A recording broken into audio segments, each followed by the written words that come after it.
Hey Chuck, this is Pepper and Patty, aka Carlos. So this episode was recorded like 3 weeks back, like on May 16th, but because of the crushing weight of 2020, I have been very, very lax in editing. So apologies, but better late than never. I think you will enjoy this episode where Dave and I begin the discussion very tastefully. Spoilers and offensive content to come. Dave, is that you? We've been in separate bunkers and we've discovered we don't know if there's civilization going on outside of our podcast universe. And we found that our bunkers connect, but we still don't know if anyone's alive out there. If you are, this is Two Fat Guys Talk episode, and Season 2, episode 1, Apocalypse Edition. Season 2, episode 9er. My name's Dave. I'm Carlos. Why is that funny? I'm actually Carlos. Okay, Dave, it's time for a new game where we see how furry will it be before you won't fuck. Okay, level 1. The dog girls from Utawari Mono. I am not answering this. I would fuck them. Level 2. Cat from Breath of Fire 2. Still not answering this. Okay, level 3. The human fan arts of the My Little Pony characters. No. Level 4. There is no need for level 4. Level 4. Warcraft female troll. Or male troll. Or gender non-specific troll. Okay, you realize you're descending further and further into furry hell. Right? Yeah, I know. The higher levels. Oh, God. No. Finally, level 5. A Tauren. No. I would have mad passionate sex with a Tauren. Oh, my God. Level 6. No. Level 6. Be tentacled Lovecraftian horror who's in love with you. So, Kerrigan from StarCraft. Yeah, but not even remotely human. Like, no. Have you ever seen a picture of N'Zoth? I'm talking like N'Zoth. No. Okay, level 7. Oy. It gets worse. It gets much worse. Okay. I can tell you've been in your bunker for too long. There's been another edition of whatever the fuck I called this game. God. Level 8, a Mario Boo. Level 9, Mario? Oh. Level 10, a Goomba? Okay, I had better stop. This is getting too far off the rails. Thanks for listening, folks. You can find us at... We're by no means done. God, it has felt like forever since we've done any recording, let alone talking. In the midst of... I keep telling you... 2020 pandemic. I keep telling you, give me a shout and we'll chat, but I guess neither of us are really phone people, too, so... Well, I mean... The fact that my job relies on it means that I am really against talking on a phone in my private time. I hear ya. I don't do that work now, but when I did do it, I didn't really want to be on the phone outside of work either. Or at work, for that matter. I mean, parents are like, well, why don't you ever call us? It's like, you do realize I talk to people all day on the phone. Last thing I want to do is talk on the phone in my private time. There's something tiring about it, even though it is like the least physically strenuous activity. But that's something to worry about too. Like, you're doing the work from home thing. I have done the work from home thing. And you can burn out very easily from working from home. Like, in some ways, it can be more difficult because when your home is your workplace, people expect you to always be on. It's like when I hear stories about people who own hotels living in that hotel, and then eventually they're like, they move out because they never stop working if they live there. They need their own time, right? Apartment managers are very much like that as well. Some people work very well from home, though.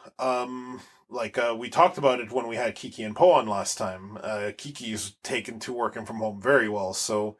It's obviously it's a subjective thing too, and it depends on the work you do, the level of understanding, and I guess progressive thought your employer might have. Like, on one hand, I love the idea of being able to alt tab out of my remote connection and be able to browse what I want. Yeah, and that doesn't mean porn, but I mean, companies block certain things because of the web blocker rules they've got on there that's managed by somebody else. They block something for being too adult in nature when it's just a comic. Fuck, remember, I still have the domain triplepeeps.com when Meepo and Kiki were doing Triple Peeps. Yep. Which it was not even remotely pornographic or adult at all. But it sounds like it. But it sounds like it, so a lot of the filters found it. You and I both used to work for an ISP that had a web filtering service that had blocked that domain. Postini. Postini! There's the name!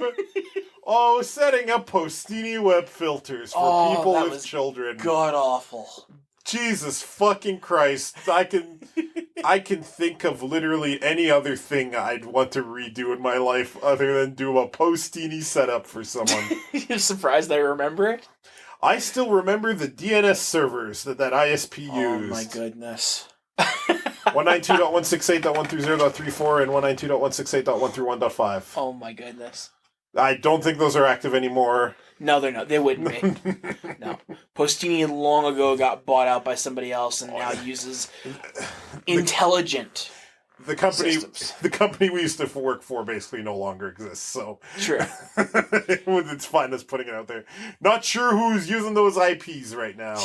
If it's a problem, I'll go bleep it out. But I mean, I prefer to keep my personal space and my business space separate. Mm-hmm. Can't really do that in my house, seeing as I don't have enough room for an actual office. Yeah, some people need the separate office. Kiki has no issue integrating both, and some people are more in the middle. When I had to do the work from home thing, I also worked to where I slept, but whenever I had to not be working, I was not working. I did not even go check work emails in the evening. I completely disconnected from that world when the job was done. I recently I was off for almost the entire month of April. Really wasn't a I like staycations, but, staycations when you are mandated to stay at home isn't always a good, healthy thing. Dave, why didn't you just take a trip somewhere? Yeah, right. It's been an interesting couple months. Yeah, it has been all of fascinating and horrifying and eye-opening and hopeful and filled with despair. There's been all those things all at once. I've been watching Killing Eve. Great show. Really weird to see the scenes where they're in a mall or an airport or not social distancing. Watching those border control shows, when you look at the airports and everything else and it's just filled with people, it's like, I remember back when that was the norm. And it's only been 2 months. People are waking up even more to the horrors of late capitalism, which I approve of people waking up to the horrors of this, as I want to demolish that system. But at the same time, capitalism just refuses to die, as we have various conservative and neoliberal political types trying to reopen things way too soon. Because a combination of ignorance of how the pandemic works and of wanting people to hurry up and build immunity already because the rich people gotta go play. We don't care how many of your bodies we gotta step over to do it, right? Yeah. There's an old Chinese proverb, may you live in interesting times. Well, we live in interesting times right now. What was the title of the last podcast? The world changed overnight or something? And it did. We live in a new reality. And it's the whole world. I listened to the Bill Nye podcast, Science Rules, and he's had specials about coronavirus with experts. And yeah, reality's changed. There's so much about coronavirus we don't understand. Its impacts on people have been varied. We're learning that respirators might actually make things worse, that it can cause lung scarring in some people, minor coughs in others. It's the weirdest thing, man. Well, and, some people have the impression that, well, as long as you're older than 5 and younger than, 60, you should be able to just weather this just fine if you even notice it. But, it's causing heart attacks in younger people. It's causing, again, we're all different and we're all reacting, our systems react to it differently. So the idea that 90% of the populace will have no problem with this is, number 1, demeaning. Number 2, stupid. And if more political types got this and didn't come back, it might be a good thing. That's a harsh but completely understandable thing to say. Like, look, Boris Johnson, look, I didn't want coronavirus to kill him either. Nope. But he got top-of-the-line medical care, and he'll be back on his feet good as new in no time, and he will not learn the lesson of, that people less fortunate than him won't get that level of care. Or he knows that and doesn't give a shit, right? Like, we're waking up to the realities of how unprepared we were for this. Look, I know Obama has done a lot of bad shit, and he's not nearly as progressive as we once thought, but he did want to try to prepare for the next big outbreak. He said it. He made sure that the next president couldn't blame him for not being prepared for the next pandemic. Definitely hasn't stopped the next president from blaming him for preparedness. But thankfully, facts on that have... I mean, even dumbass Mitch McConnell was trying to say, oh, well, Obama didn't give a playbook. Even though we all knew by this point that, yes, he did, you people just didn't actually, A, show up to the briefings, and B, basically try to make it like the playbook didn't exist. Their new press secretary that Trump has put in actually had the audacity the other day to hold up this little pamphlet saying that this is what Obama gave us, and then show a binder of what we've come up with since. A binder. And one binder. The pamphlet is looks like a 2-page pamphlet, when it's now come out that no, what he gave was a 69-page preamble document. Nice. 69. High five. Yeah. To the actual guide. We're learning a lot about society, really. And here's the thing, we're lucky still. We are on the lower end of the privilege spectrum, financially anyway, and we're still much luckier than homeless people, than people who have less money than us and less privilege than us, or who don't qualify for various government supports, right? It's an eye-opening situation that's fascinating, but I also, for the betterment of all, I want it to be done soon, but it's going to be a while. It's going to be a while before drugs and vaccination catch up to the reality, and unfortunately, all these places that open early are going to be great test cases for why you don't do this, because of the deaths that are going to happen. We live in a very conservative area ourselves. We live in the liberal city of a very conservative area. Yeah, I don't want to use the term liberal because liberals have been pissing me off. We live in a leftist place, in a relatively leftist place in a right-wing area, and we also have had the dumbasses doing their mass protests against social distancing, right? We also have a leader who wants to reopen certain things early, some which make sense, some which absolutely do not. What the fuck do golf courses need to open early for? We all know the answer, it's for rich people, but fucking, what the fuck do golf courses need to open early for? As a form of recreation, I hate to say it, but golf courses are one of the better ones to do because you're already social distancing while you're on a golf course. It still reeks of such hypocrisy. It reeks of cluelessness. It reeks of it reeks of being out of touch, right? There are some services where I can see it being more difficult. I don't think hairstylists should be forced back to work, but I do appreciate that as part of grooming and health, that maybe, I don't say force people to return to work ever. First of all, any place that is enacting legislation to make workers who refuse to come into work out of COVID fears lose their benefits, yep, those are monstrous. That should not happen. So when I say what I'm about to say, please take that as I'm talking about people who are willing to take the risk.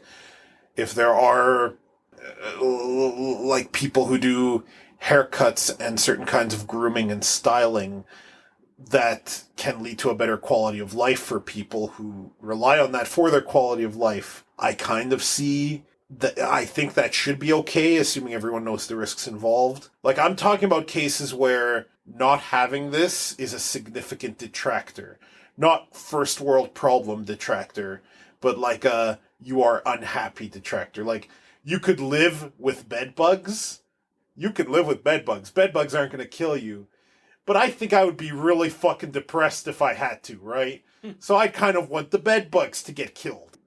Do you know what I'm saying? I feel like I'm rambling about this. I feel like I'm not making myself terribly clear. I don't think haircuts and barbershops should be open right now. I should note that I'm not talking about for me. My hair needs are very simple and can be done by my entire lonesome. I just use my my hair trimmer and I just give myself a number 2.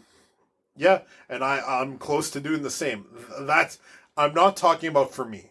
I'm not talking about for me. I'm talking about people who have much more difficult hair needs. I'm not talking about Karen who wants a perm, but she'll be fine without one.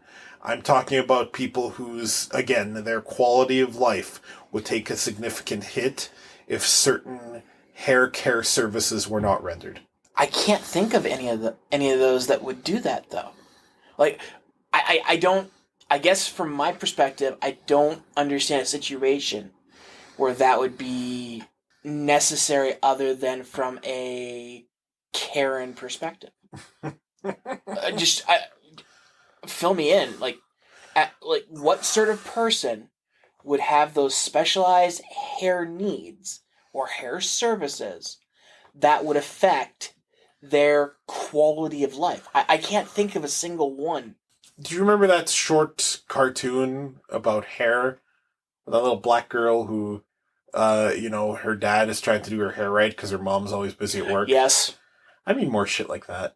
I mean like more where it's like, because hair is such a self-esteem thing. Self-care is important during these times. And if self-care through proper hair care is a thing, I'm being very careful here because I'm not trying to say that this is not a serious pandemic. It absolutely is. And I'm not trying to say that hairdressers should suck it up and go back to work, because any of them who don't feel safe absolutely shouldn't and should still have money. I'm trying to say in cases where everyone understands the risks and they want to do it. Yeah, no, and that part I totally understand. It's just, we're talking, it's hard for us to put a livelihood / risk connected to a haircut because you and I don't have the hair self-esteem thing going on. Well, I kind of do, but my hair's leaving and I can't stop it, so... Exactly. So I don't feel that the risk to hair self-esteem image escapes the Karenism factor. It's just... I legit don't think every person looking for this service is a Karen. I think to be a Karen, you have to demand it and question why it's not available and not believe that... You have to take your kids to a park and be upset when cops tell you to go home because of the situation. That makes you a Karen. I don't think you're a Karen if you're like, man, I really wish that I could get my hair done up right so that it's not always in the way. And again, this is hard for me to relate to. I'm trying to be understanding about something I legit don't experience myself, right? And unfortunately, everything that we do see in the news is tied to Karens and Chads being themselves. Is a Chad a male Karen? Yes. It's Chad. Because I always thought, in my experience, the husbands of Karens tend to be Karens themselves, right? They're Chads. They are Chads? They're Chads. They're Chads. So it's Chads and Karens. Yeah. These are the names.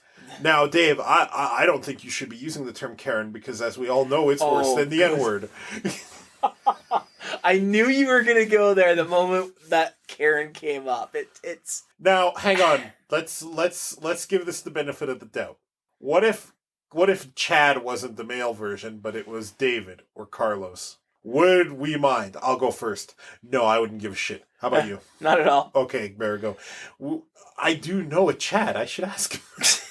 I don't know a Karen. That's not true. I know Karens, but I don't know a woman named Karen. Funny who enough, isn't a Karen who might have input that doesn't involve charging people for calling her a Karen. funny enough, when I brought the term of Karen up to my parents the other day, they hadn't heard it in that aspect. And I happen to have an aunt who is a Karen in both senses of the word. That is her name, and she is a Karen. Do you mind that? Not at all. Out there? Okay. Not at all, because she'll never hear this, and even if she did, I wouldn't give a fuck. Yeah, but I don't want any real stupid fans to, dox you. No, okay. Not going to happen. They started giggling the moment they heard what a Karen term refers to, because it fits perfectly that certain family member. I mean, Carlos is used for every stereotypical Latino character in fiction. Yep. Usually a thug. So, yep. Fucking Carlos Mencia he exists and gives Carlos as a bad name. So I kind of know this. Yeah. And David, look at what that guy did to the poor Goliath. Yeah, Goliath right. was minding his own business. Breaking and raping and killing his city. Yeah. And then, hey, Goliath! And the Goliath's like, oh, I was just baking goods for the local church. And then David fucking rams a rock into the Goliath's eye. You mean baking the locals in the church? And pulls out a rib and eats the rib. I don't know. Leave the poor Goliath alone. I follow a number of Reddit channels based around things like I don't work here. I'm so sorry for you. Entitled parents, things of that nature, and of course, the Karen Chad thing are always being referenced. There are some that I occasionally browse to, so I get it. Like r/I am very smart. There you go. That's a popular one. But yeah, no, those sort of personalities have been front and center in the news because of just how bad they are to society. Yeah, generally shitty. Usually, I've been a lot more leftist than liberal lately in my politics, but this does need to be said. They're usually white. And because of that, cops usually don't touch them, but try to reason with them instead of making them eat the floor. Now, that doesn't mean you can't have a black Karen. Oh, I've seen some black Karens. I'm just saying. Yeah. I've seen some Karens of color who are terrible human beings. Uh-huh. Oh God, Karen of color. If we were more popular, I'd be worried about that becoming like a new meme.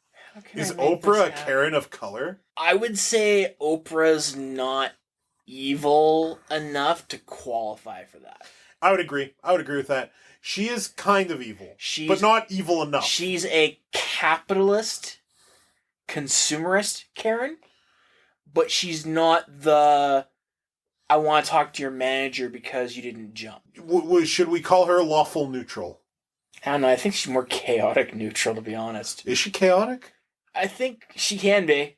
I mean, she does occasionally give everyone a new car.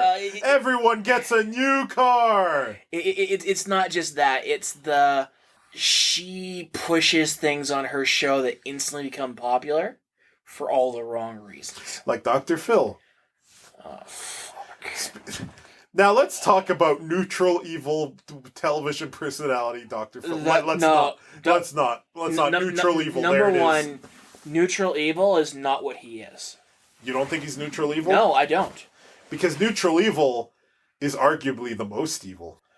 Because it's the one that doesn't care about law or chaos. It just wants to be evil. Dr. Phil's pretty evil. Or stupid. He might be neutral stupid.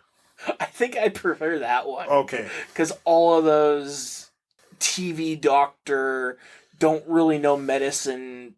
Like, what's the other jackass that's always on there? There's Dr. Phil and there's Dr. Quinn, medicine woman? No, let's not insult, good fiction. I've been hearing a lot of bad things about this Dr. Quinn character. Harleen Quinzel? That's another doctor. Right now they could use her. Victor Von Doom? He's technically a doctor. Okay. He's not just doctor in name, he has a doctorate. No, but Mr. Fantastic has a doctorate too, but they don't call him Dr. Fantastic. Why don't they call him Dr. Fantastic? I don't know. If you had a doctorate, you don't want to be called doctor, right? Depends what it's for. I think doctor would go well with me. I'd be like Dr. Faro. It's all good. Anyway, let's get off the Corona-19 or COVID-19 pandemic we're on. Let's get on to some other topics. Very well. Next topic. What is the next topic? Well, we didn't really... I kind of brought up the one I wanted to, which is levels of furry. Just... I wish I had I'd been warned about that. No, that's my new thing. I don't know if you noticed, but the last few episodes, I spring something on you right at the beginning. I'm okay with it. I don't want you to plan around this. I want to know right now, would you have sex with a torrent? No.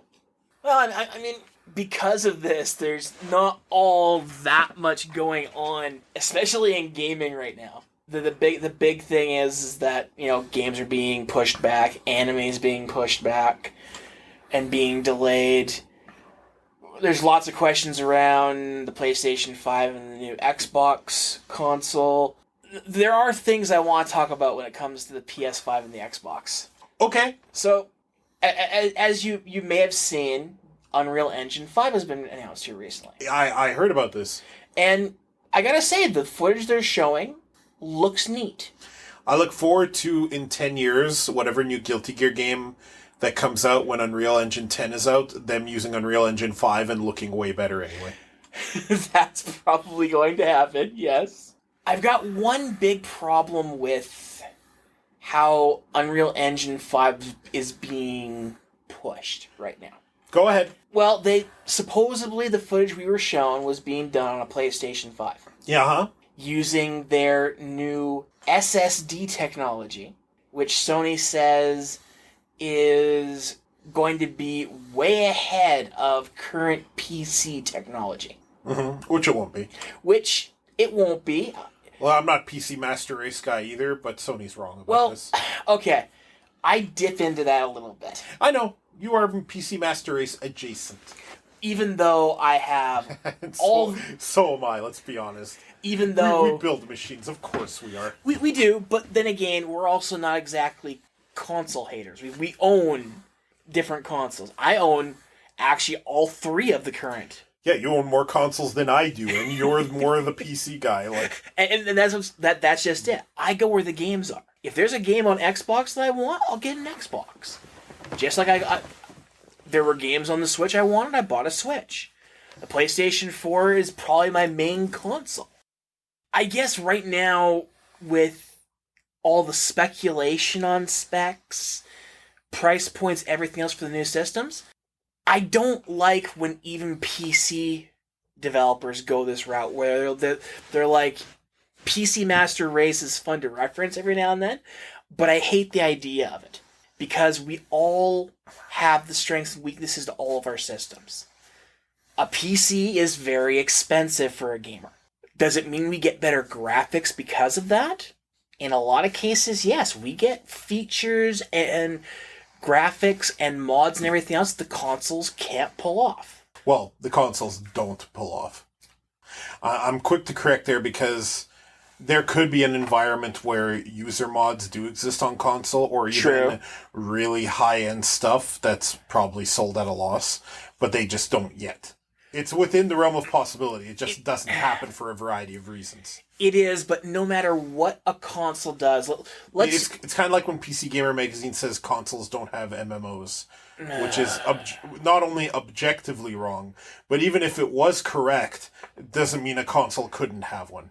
Sure. In this case, I'm going to reference, let's say Grand Theft Auto 5. Mm-hmm. There is no way for even the enhanced versions, when they've released patches for PlayStation 4 Pro or the Xbox One X, to look as good as a PC, because you're still dealing with a hardline video card and a hardline processor. Whereas on a PC, I've got more under the hood to work with.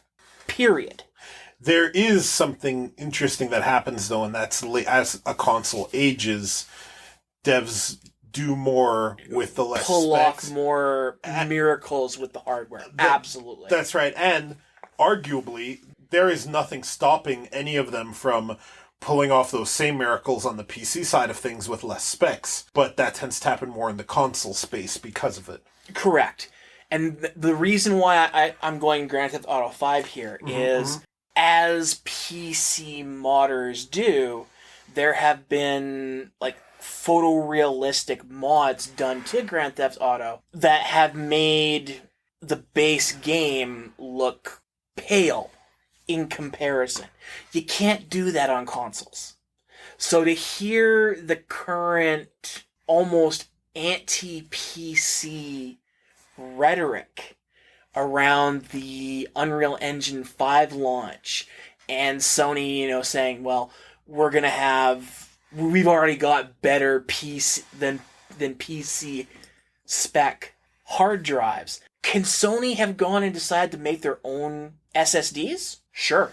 Maybe Sony R&D has found something that at the moment is better.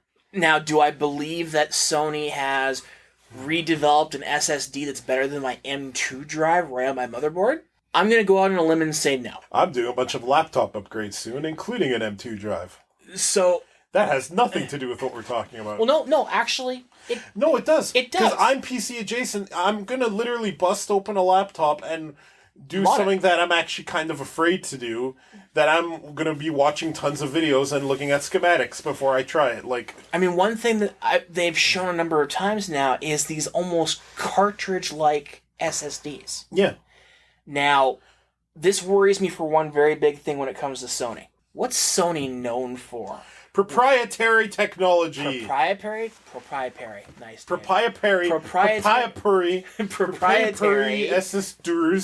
SSDs, especially from somebody like Sony, means uber money. It also means that, unlike what they've told us up till now, you and I are not just going to be able to add your average SSD to this machine to expand its memory. They're already giving us under a terabyte of SSD storage in the system as it is. Part of my laptop upgrades. Lame. Part of my laptop upgrades, because the laptop I have has an M2 slot and a SATA slot, is a terabyte M2 and a terabyte regular SATA drive. Yeah. And this is that's already going to be way more storage than the 5 has. It should be nice if I could... What was the PlayStation where you could just put in a regular hard drive? There was one.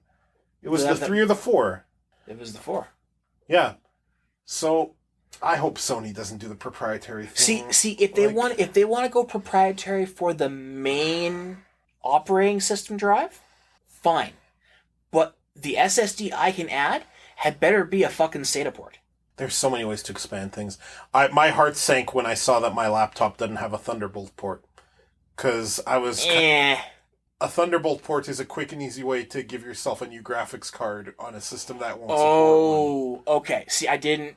With a Thunderbolt port, I could have an external enclosure with a graphics card I install into it manually, plug it in, and Thunderbolt is fast enough and low latency enough to actually make that work. And I wonder, maybe consoles should have Thunderbolt ports for this reason. They won't. But even then, there's one way to expand. That's how you put a 32X on your PlayStation 5, is with a Thunderbolt port, right? It's just, I don't like the... Yes, Sony's going to be us versus Microsoft. It's just the way it's going to be. Yep. But I don't like right now the current rhetoric that Sony and Epic is pushing. Epic, who is trying to, mend bridges with the PC gamers, with the Epic Store and everything else, which is trying to do these things. And then they do that sort of, well, we can do better here. This kind of thing. It seems so counterproductive. Epic has nothing to apologize for its fucking No, store. It doesn't. Sorry, I know that you're not on the side of hating on the Epic Store for no reason. I just felt the need to say it. I mean, I've actually seen posts here in the last couple days. Epic's big game this week that they gave for free was GTA 5. Cool. They gave away GTA 5 on PC. And people are like, oh, well, I was all for it until I learned it was on Epic. Okay, let's just say this right out there. These stores are not different platforms. PC's the platform. It's a different store. Just install the fucking store. Okay, done. And the other thing I saw people complaining about was the fact that right now Epic's really pushing the two-factor authentication. You know, the standard thing you should have for everything on computer. And people are like, oh, well, I'm not... Two-factor authentication, fuck that. I'm just not going to get it. I'm going to go back to Steam, which also forces two-factor authentication, and has for like a decade and a half. It's so stupid. It is so dumb. But it's curious that, Sony probably ponied up some bucks. Unreal is widely used enough. Fucking everything uses Unreal. Guilty Gear uses Unreal.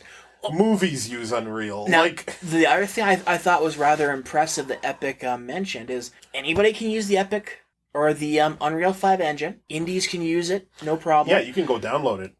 But what I thought was interesting was until you've made $1 million in sales, you don't have to pay a cent for the Unreal Engine. Cool. Now, for indies, that's a big thing. That is a big thing. I could make Dick World. Yes, you could. I better get started on Dick World. God.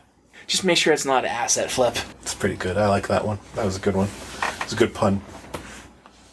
Otherwise, maybe it's because I haven't heard one of your puns in a while, but I didn't hate that. Otherwise, I'll have to sick Jim Sterling on you. Oh, God. I like that. Look, Epic is a giant evil corporation, but hey, we'll take what I can get, right? Take this really good crumb. But we're kind of got off the original topic, and that's that PlayStation 5 and Epic and Unreal Engine and... Well, one of the things I wanted to bring up here is that we know so little still. And we're supposedly getting both of these consoles this year. I would be shocked if we're going to get either one this year. Okay, I won't be shocked if we see Series X, because that one seems more tangible. They've shown what it looks like. They have games ready to go. Ish. But, yeah, if PlayStation 5 hits this year, I will be stunned.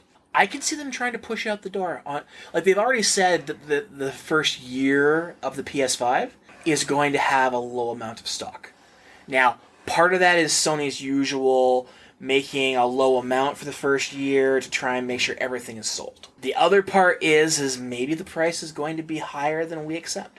Yeah, Sony, they've tried to pull this multiple times in the past, and they've always come back down.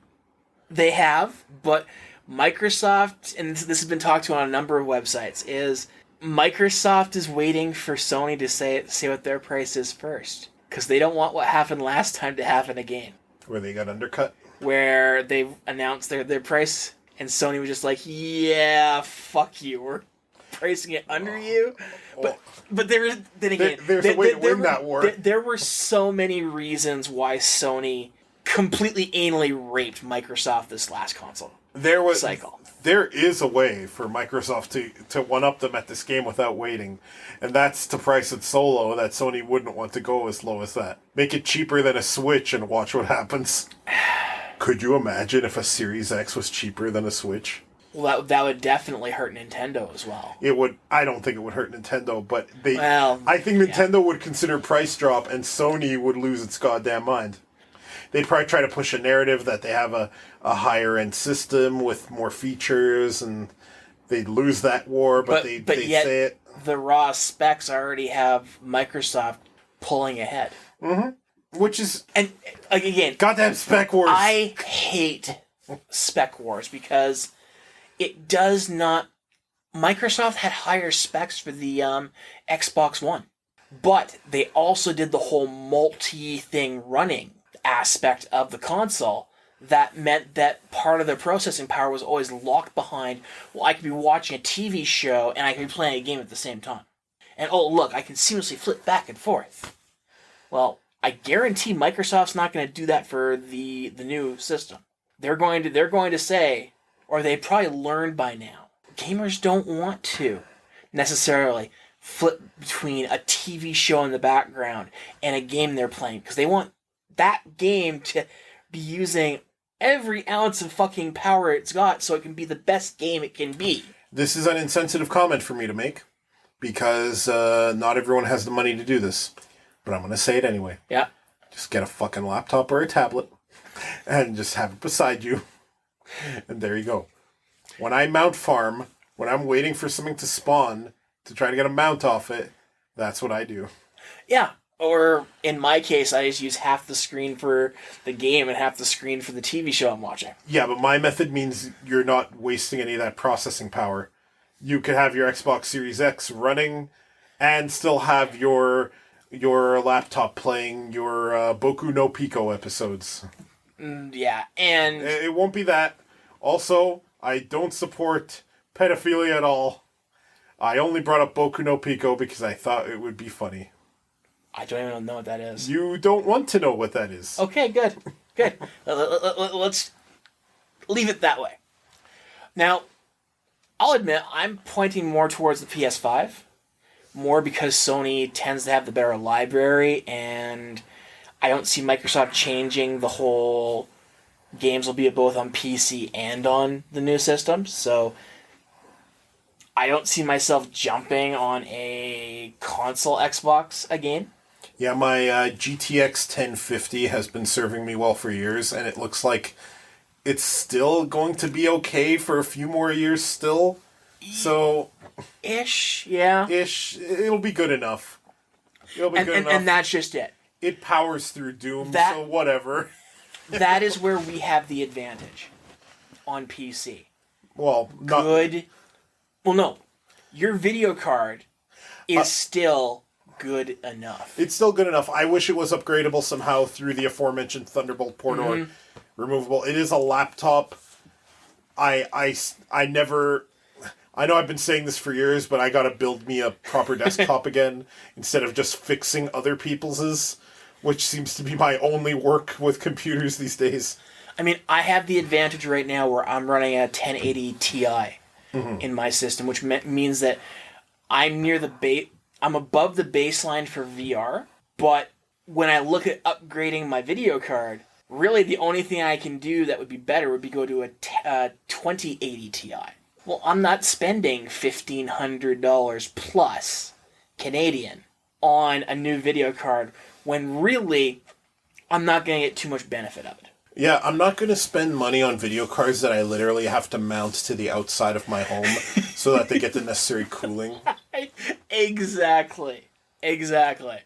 So it's going to be interesting just how the different game devs use the new system's power.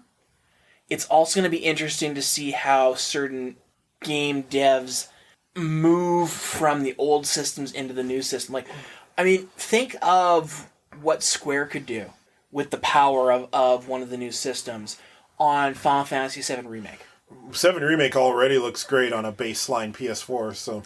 And that's just it. Those couple times when I had a little bit of slowdown, which... I think that's what tends to drive PC players nuts, is, and this goes back to the whole 30 versus 60 frames per second argument, and which is better, how PC players laugh at console players when they're talking, oh, well, my game can do 30 frames, solid, and we're like, I'm doing the same game at 60 frames solid, what are you so proud about?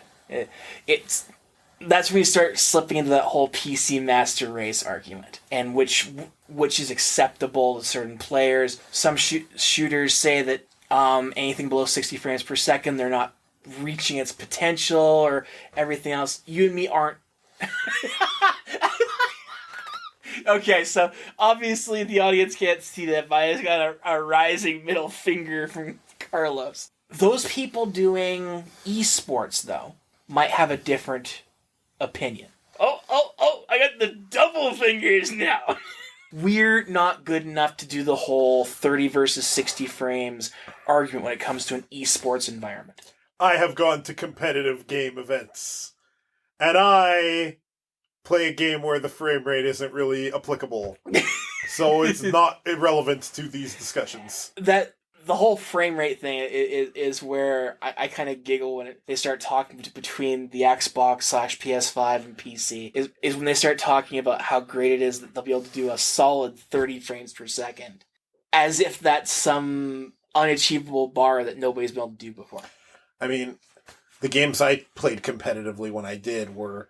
I needed to know what the operational frames per second were. Yeah. Because I need to know if something runs at 60 frames per second so I know how many frames a move is and how many frames it takes to recover. Exactly. But fucking NES games, a lot of them operationally ran at 60 frames per second. And, like, it's kind of weird to think about something with a 2-frame walk cycle actually being 60 frames, but it is. Spec porn.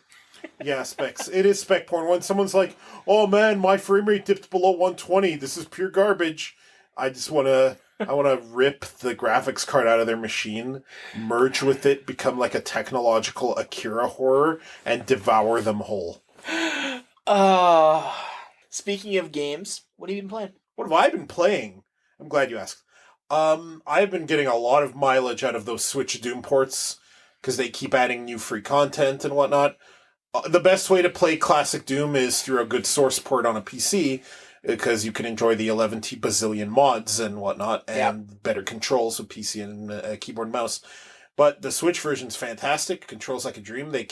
Bethesda used their whole ass on this. They added free updates. They fixed the problems. They added free map packs. Some of them were fan-created stuff that now got an official release.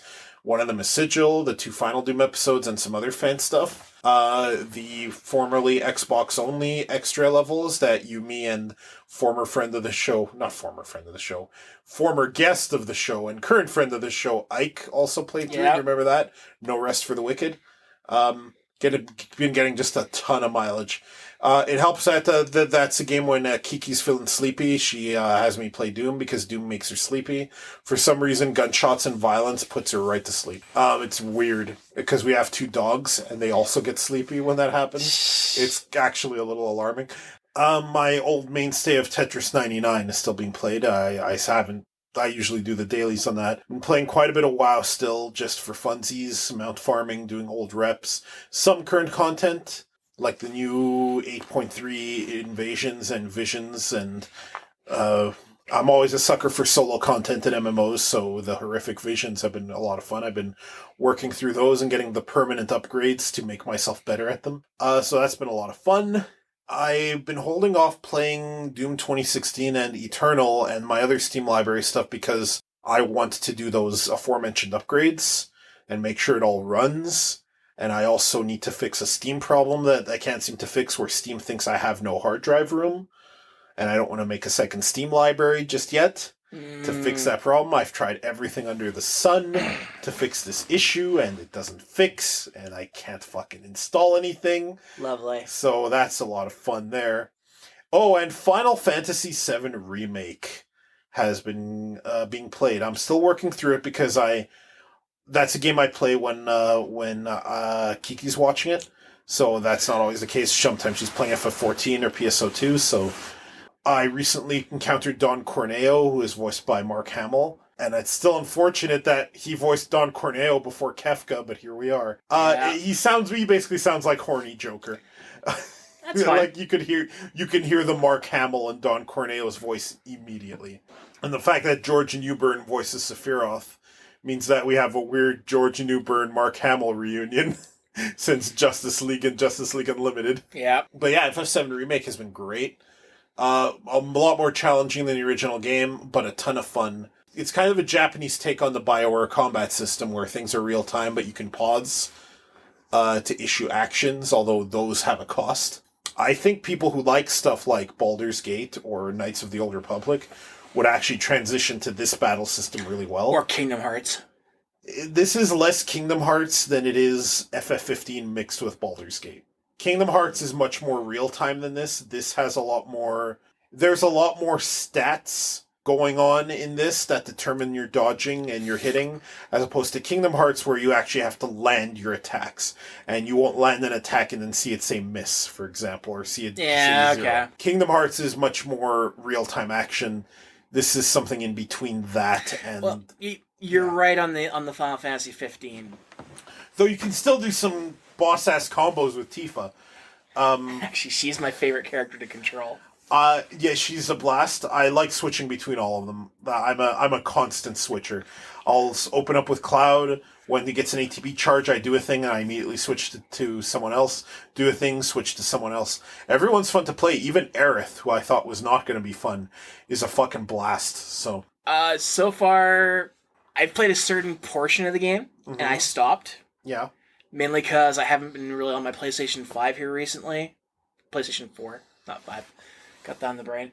I've gone to the part where I've been able to play with Barrett, Cloud, and Tifa. I'm currently in a team with Cloud and Tifa doing the whole mercenary thing for Cloud. There are several segments of the game where you have those side quests that you're told you can do. So I've just been having fun in the one area where you can fight enemies over and over again. Not so much in grinding, just because I'm having fun with the actual combat system. So I've been enjoying that, and I think the game is just bloody beautiful. It's really good. You and I both have spoiled the story for ourselves, so we know that. Big spoilers incoming. What Kiki and I were saying was absolutely right, and there's timeline shenanigans, and this is actually a remake. Yeah. As in, it's a new Star Trek timeline, and I'm very excited for that, but not everyone is.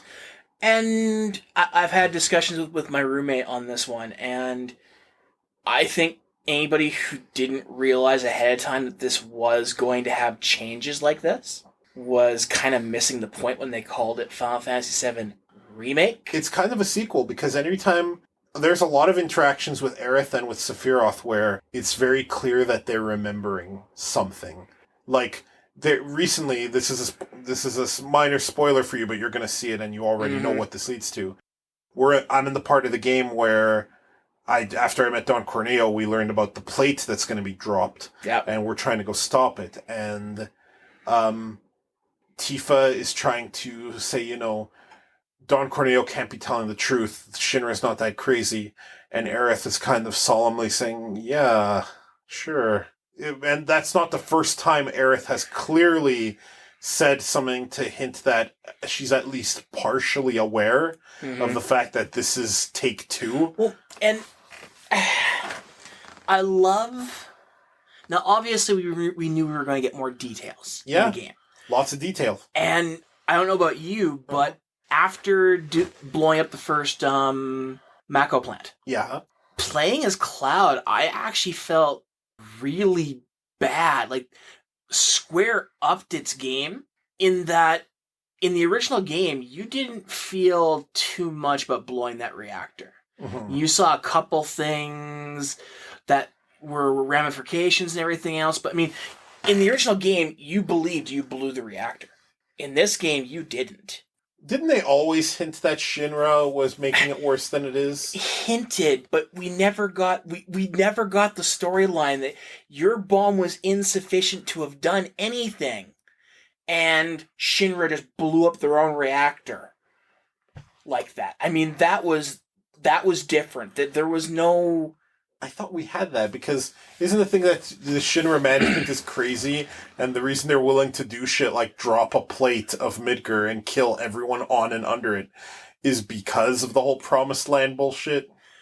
But it was never to this level. Well, of course, they have to this is the first part of the original game. They had to flesh it out to make it a full game, right?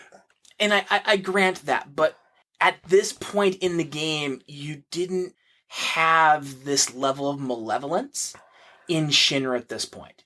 Like, where I'm in the game, I'm feeling very uncomfortable for having caused all this damage to the people. A lot of people don't like you. I actually feel like you are a terrorist at this point. You're not a freedom fighter. What you did was... the ramifications of what you did were horrendous. And going through that burned part of the city and having to hear everybody around you talk.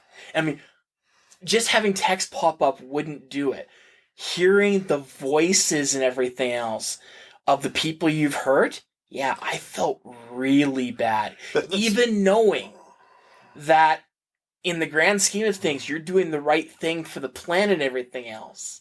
They still managed to make me feel bad. And that was a good job, Square. One thing Final Fantasy VII has always been, despite people who claim otherwise, is highly political. Yes. They have a political message, and part of the message is that doing the right thing is sometimes damaging. Yes. Like, and you can be a zealot even if you're a zealot for the right thing. Mm-hmm. You can be a liberal zealot. Oh yeah, I've certainly been. Like, Barrett is just he's fantastic. He's a super zealot. Barrett might be. I love all the new designs. Mm-hmm. The new designs were actually done by this guy. Like, his name is clearly not a Japanese name, but he did like the majority of the designs for the characters. That's why all the characters have like kind of a westernized take on their old costumes, and why all the NPCs look like they could have been in fucking Fallout. Mm-hmm. Like, there's a very big western look, and if you notice, the lip syncing is actually to the English. Yeah. So there is a lot of western consideration for this thing, but even stuff like when you're going through like the back room of a factory and you see a wooden pallet and some steel chairs, you're like, there's a lot of details they added to this. I will admit, I spent a great deal of time just walking around looking at everything from every angle. Now, did you buy the best Chocobo song, which is the one where it's like, in it? I bought it. Anytime a jukebox lets me put a song, I put that song and I listen to it for minutes on end. Countless minutes. Why does Japan hate the Chocobo songs? You shut up. That Chocobo theme is good. It's it's the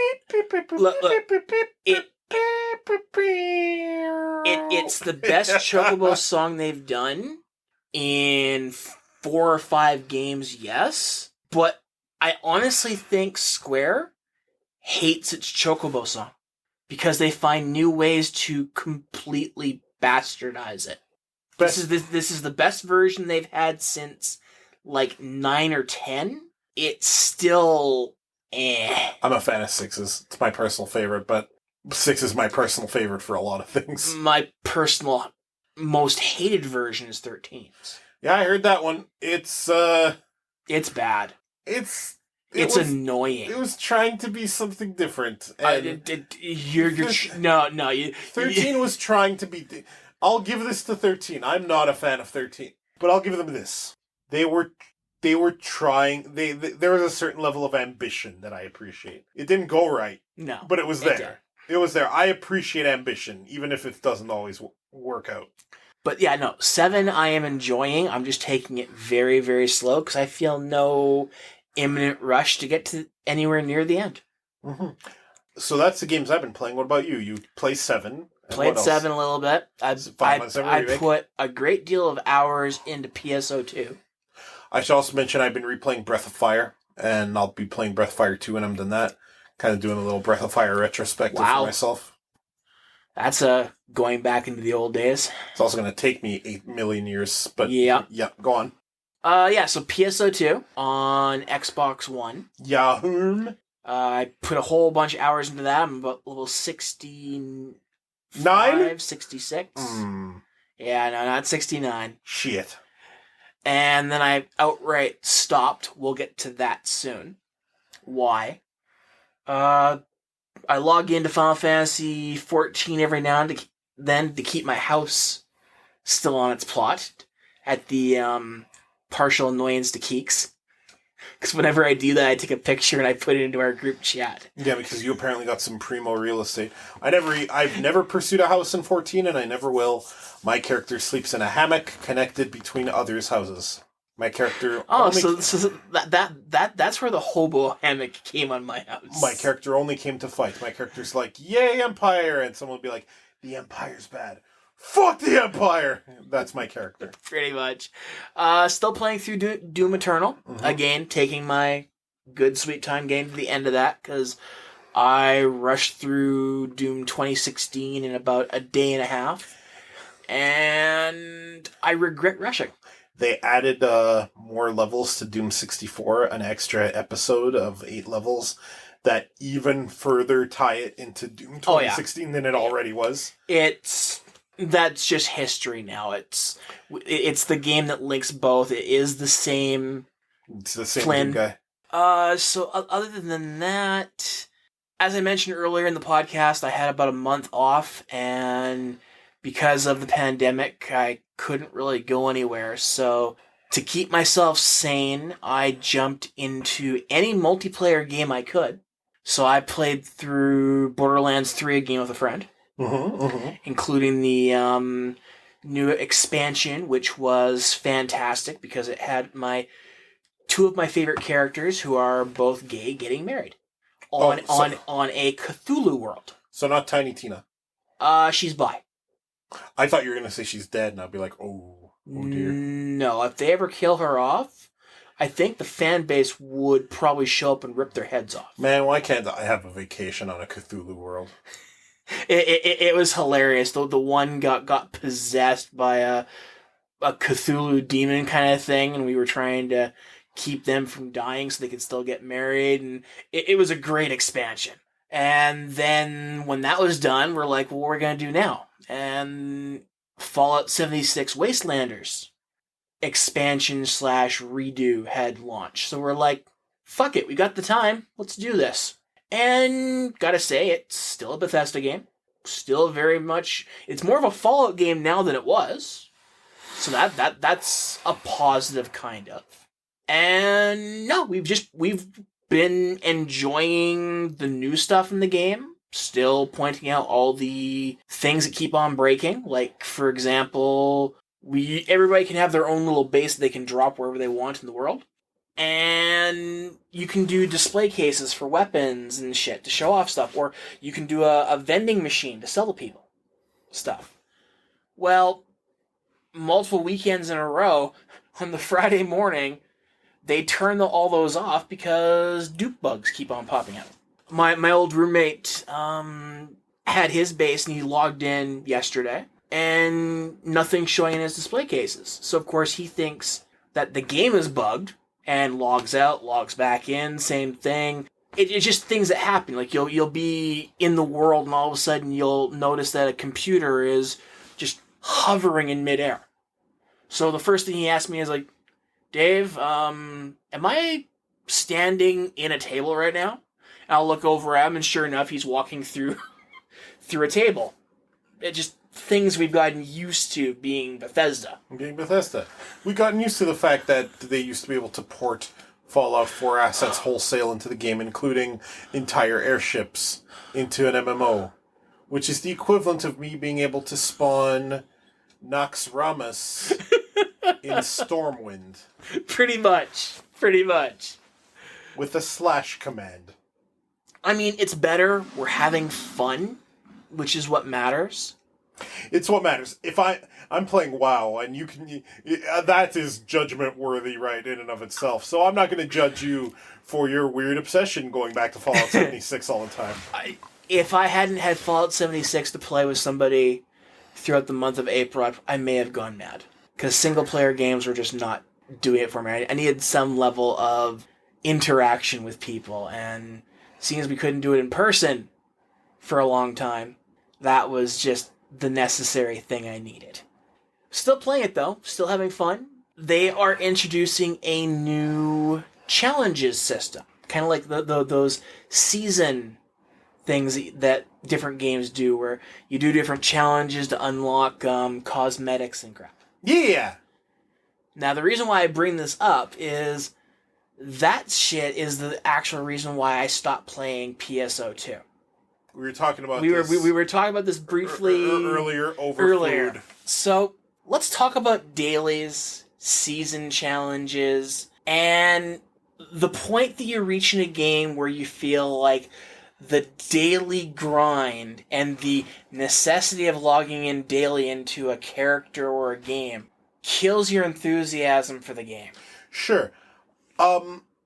Back in World of Warcraft, The Burning Crusade, when they introduced daily quests, I remember it was seen as a big positive, almost innovative, the ability to repeat a quest to build towards something, and you're not going to run out of one-time quests. And it was seen as very neat and cool. And I think that attitude has completely 180'd because people, they want more leverage over when they do these repeatables. In Final Fantasy XIV, there's like a weekly challenge log that has stuff there to complete, but you have a week to do it.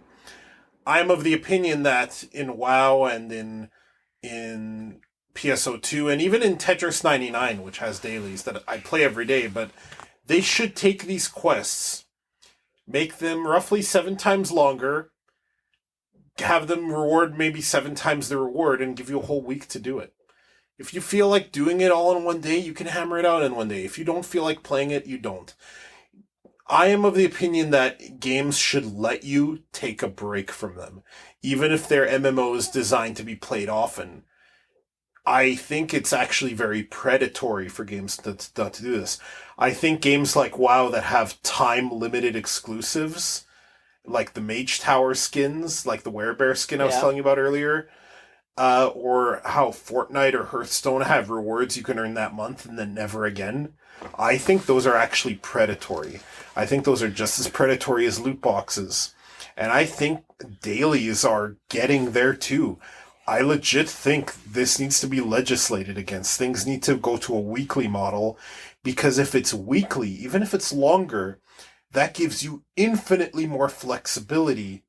Not infinitely, maybe 7 times more flexibility. It gives you so much more of a chance and a choice of what you want to do. Like even the WoW reputation emissary missions that Legion and Battle for Azeroth do, those are given to you and they only expire in 3 days. And even though that's not a week, that still feels so much... I feel less pressure to do those, because I feel like, well, I have a bigger window. But I still think those should be weekly. I mean, at the point... Even monthly for some longer ones, maybe. Yeah. Here's the thing.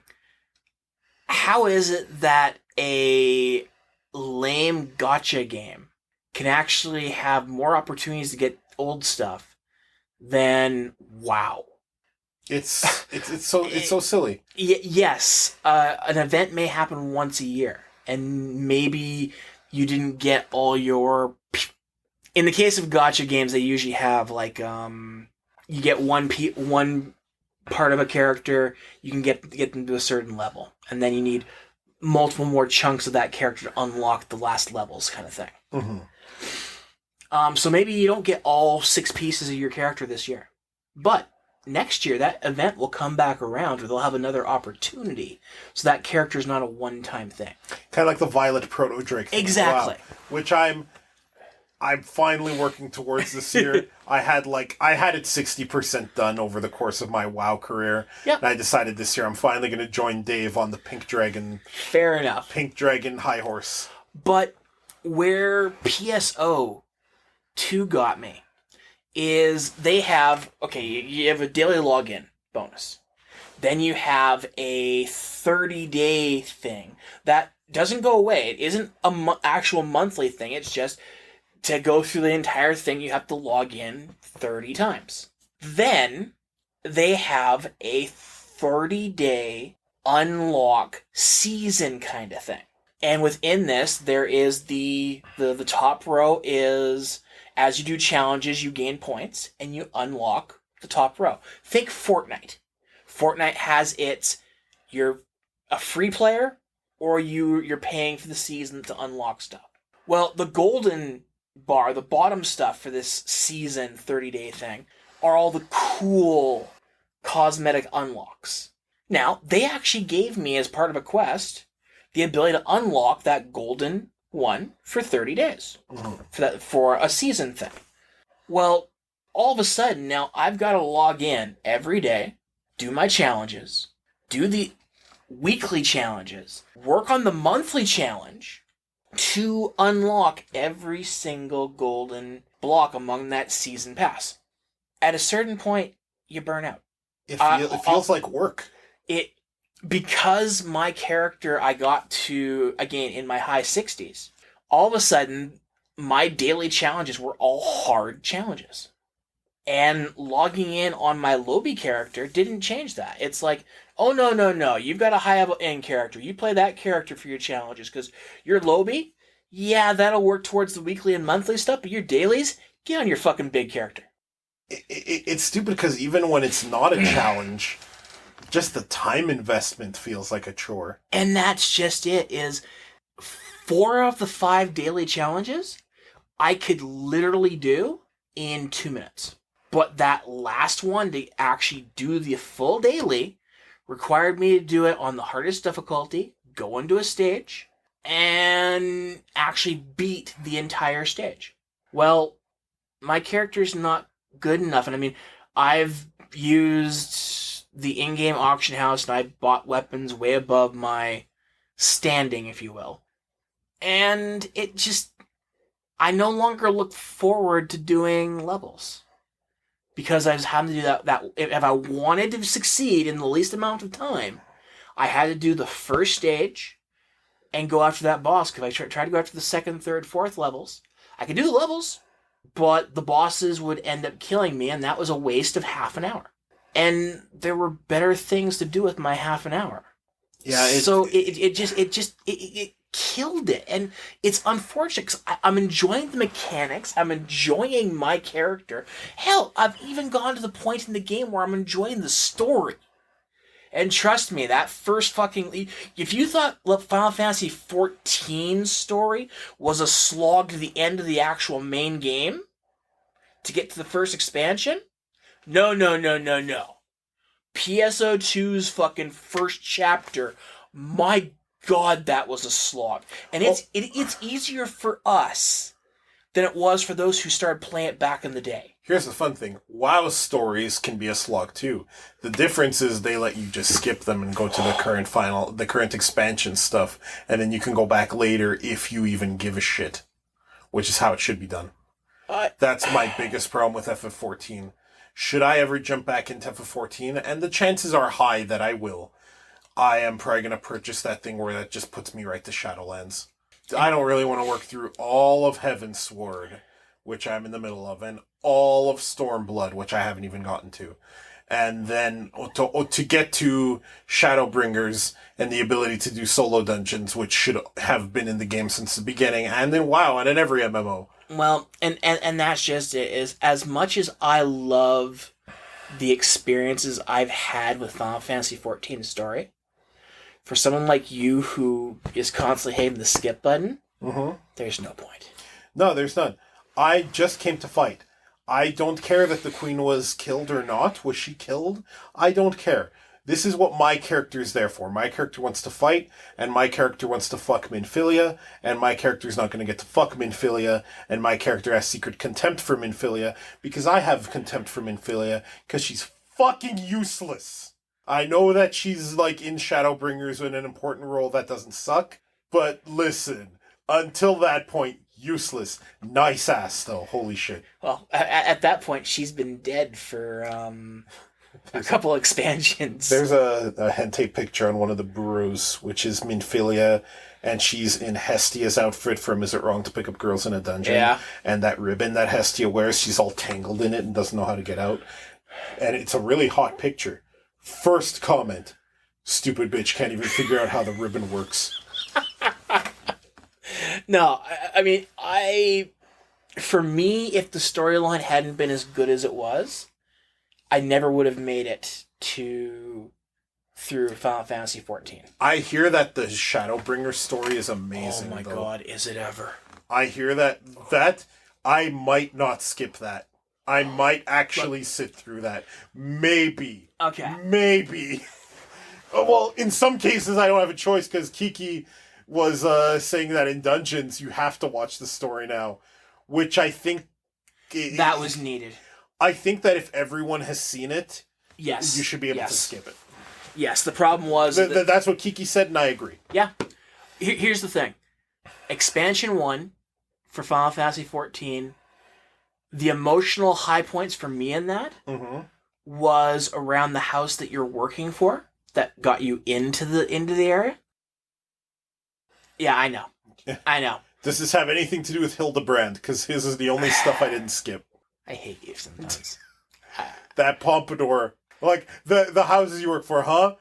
And then, yeah. Because I like to think my character, Alphanod, is constantly explaining shit to. Because, like, fuck those houses. We work for those houses. I mean, yay, house. And that's just it. If you were doing a web series where you were doing stuff like that, that would probably be hilarious in the end. If my art was anywhere good enough to do a web comic of that, I probably would. Even if you were doing like a playthrough where you're acting your character like that. But no, definitely Stormblood. Its story was epic. Kiki always accidentally calls it Bloodstorm, which, even though it's Stormblood, Bloodstorm sounds so much gorier than Stormblood. It does. Bloodstorm sounds like it could be a horror movie. Stormblood is obviously Japanese. Yeah. Kiki's been tanking lately with the Gunbreaker Buster class, whatever it's called. Okay.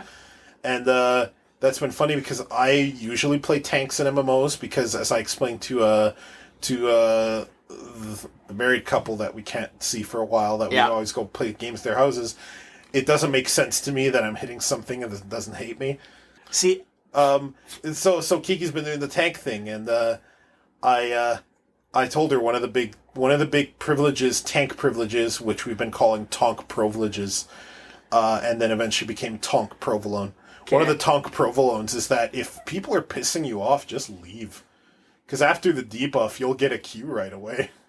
If people are giving you guff, just be like, bye. Like that is an advantage that healers and tanks do have is tonk privilege and Holor privilege. You do get groups almost instantly. Hell, when I played City of Heroes, the only time I played a healer that I actually had fun with, because I didn't have to target a single heal, I was getting tons of group invites, and it was actually kind of fun. Yeah, no. I'd play a healer again if I could play one that doesn't have to target a single heal.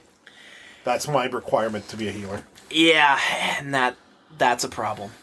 That's a problem games have, is that your focus is just so much on... It's... People tell me tanks are harder than healers. And as a tank, no, that's wrong. I have tried to go to healer spec in WoW to do some PvPing, because healers are really good in PvP in WoW right now. Really good. Okay. Really good. Like, they're impossible to kill. Even though you can make your HUD highlight them, they're really hard. Like, they have tons of just survivability and the ability to heal others. And I'm like, I hear good things about Discipline Priest. I'm going to try Discipline Priest. And I used to play Death Knight before it got uncomplicated with the multiple rune types and whatnot. I've never had a problem with those. I was like, okay, I have to do this to put a buff on this guy, and then when I do damage, it heals everyone who has the buff, but the buff only lasts 15 seconds, and I have no visual way of tracking it other than my own memory, so now I have to worry about who has the buff, and then these are the abilities that spread the buff to everyone. And now I need to kind of keep in mind who has the buff, because the more people who have the buff, the better I do with the buff. And then I've been saying buff so much, buff has lost all meaning. And then at that point, that's when I will grab the nearest sharp object and just start murdering anyone I find. So when I was a healer in WoW, back in the golden days of Lich King, when druid healers were still good. When tanks would top DPS meters. when a boss killed everyone and I soloed it with the tank and we won. Oh, I miss Wrath sometimes. I had a healing mod where I didn't even really pay attention to what was happening on the screen anymore. Grid? No, it wasn't Grid. Clique? Nope. Vodo? Nope. Doesn't exist anymore. Clique? Vodo? So... Grid? It was... Pit? No. Schmop? Was it Schnapps? Was it Raspberry Schnapps? No. My entire healing life at that point in that game revolved around, depending on what sort of dungeon it was, 5 or 10. How many boxes I had up there, how many characters, and then what buttons I had set to which spell, and which I was clicking on at that time. Otherwise, what's happening on the screen doesn't matter. Yeah, those boxes stay out of the fire. Your life. Stay out of the fire and play a mini game that isn't even really the thing that's happening. Exactly. Exactly. And that's why I like the City of Heroes thing with the point blank. The healer I played there used all point blank area of effect heals. Mm-hmm. So I didn't have to target a thing. I did have to know my positioning because I had to run up to who I wanted to heal. Yes. And sometimes I needed to put myself in the right magic spot between different characters so they'd all get healed at once. That was fun. That seems like it's not a stupid mini game that isn't even really the game. It's like everyone else is playing Devil May Cry and I'm playing Tetris. Mm-hmm. Like, listen, Well, I like Tetris, and that's the thing. I enjoyed playing WoW at that time as a healer because I was effective. I held everybody's lives in my hands, so if somebody was a dick, they're dead. No, healing was great at the time. And I enjoyed it even though my life in that game became the upper 1/3 of my screen. Other than, okay, well, this boss is supposed to hit this thing, I'm supposed to come over here. But, I mean, I enjoyed, for some reason, managing the life of my team up there. And, just knowing, okay, well, boss is going to hit him for this. I'm going to do a quick regen, and I'm going to do a long-ass heal on him. He's going to survive until this. I mean, I enjoyed the tactics of what was going on. God, what the fuck? People say this about WoW. It's like fun detected, patch it out. Like, do you remember how the cast random macro used to work? Yes. Yeah, they patched that out because it was just too useful, I guess. Sometimes things get useful and then Blizzard makes the mistake of thinking those are design flaws. Mm-hmm. Whereas if it was, say, Capcom, they might actually try to make it a part of the game. Like how combos and cross-ups were glitches. And Final Fantasy XIV, I actually have a level 52 White Mage for my character. But even there, I mean, it was becoming WoW again.